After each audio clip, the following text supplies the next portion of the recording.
She didn't come here to be noticed. She came to hide in the crowd. But the moment the SEAL Admiral saw her tattoo, the entire ceremony seemed to stop breathing. No one understood why the highest-ranking officer on the field suddenly froze mid-stride. His eyes locked on a quiet woman in the third row. But he saw something the others didn't. Something inked on the inside of her wrist, partly faded, partly scarred, and absolutely impossible to ignore. Before I tell you what happened next, tell me in the comments where you're watching from. I love knowing who's listening. For 12 years, Elena Ward had lived like a shadow. She avoided bases, avoided uniforms, avoided the memories that came with both. Today was her exception. Today was her son's day. The one day she swore she wouldn't miss, even if it meant stepping into the last place she ever wanted to be.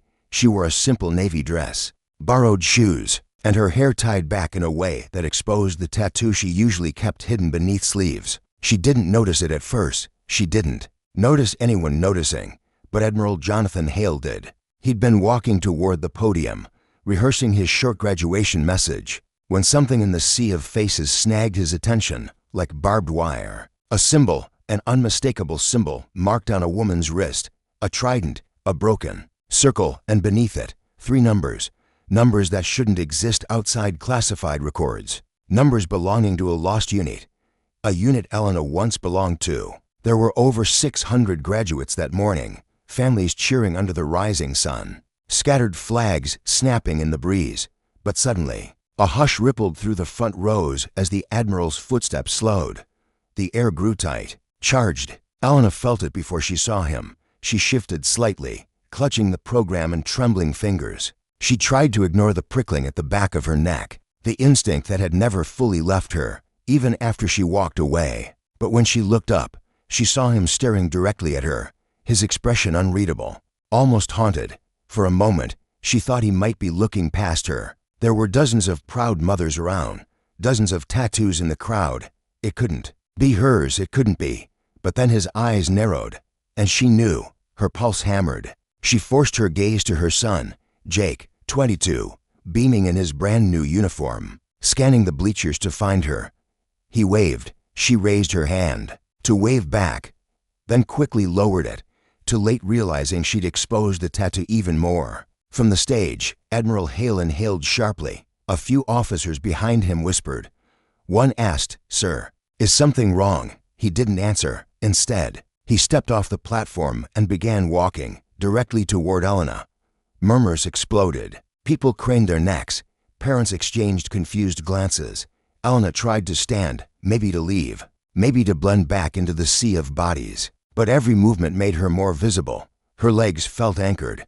Her throat tightened. She had hoped this day would be simple, quiet. She thought she'd never see anyone from her past again. She was wrong. Jonathan Hale stopped in front of her row. The crowd held its breath. "Ma'am," he said softly, almost cautiously. "Where did you get that tattoo?" His voice wasn't accusing. It wasn't angry. But it was heavy, as though the answer could rewrite history. Elena swallowed. "It's bold. It doesn't matter anymore. Those numbers matter," he replied.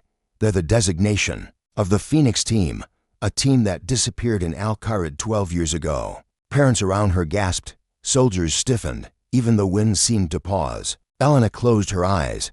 There it was, the past she'd buried rising like smoke. Across the field, her son watched, confusion twisting his expression. He started toward them, pushing through graduates who stepped aside as they noticed the Admiral standing in the bleachers. Elena met Hale's gaze again, the weight of memory pulling her backward. Sandstorms, explosions, the flash of muzzle, fire, and the deafening silence that followed.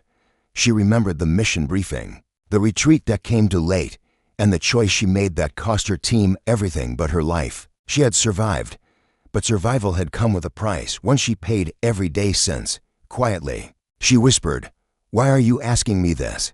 Hale's jaw tightened. "Because Phoenix team didn't just disappear. They were sabotaged. Someone leaked the route, the timing, the extraction point. We assumed no one made it out. But if you're here," he didn't finish. He didn't need to. The implication struck the crowd like a thunderbolt. Someone from the lost team was alive, standing right here, in plain sight. Jake finally reached them, breathless. "Mom, Admiral, what's going on?" Before Elena could answer, Hale glanced at him, then back at her. Something softened in the Admiral's expression. Something almost like relief. "You never reported in," he said. "Your body was never recovered.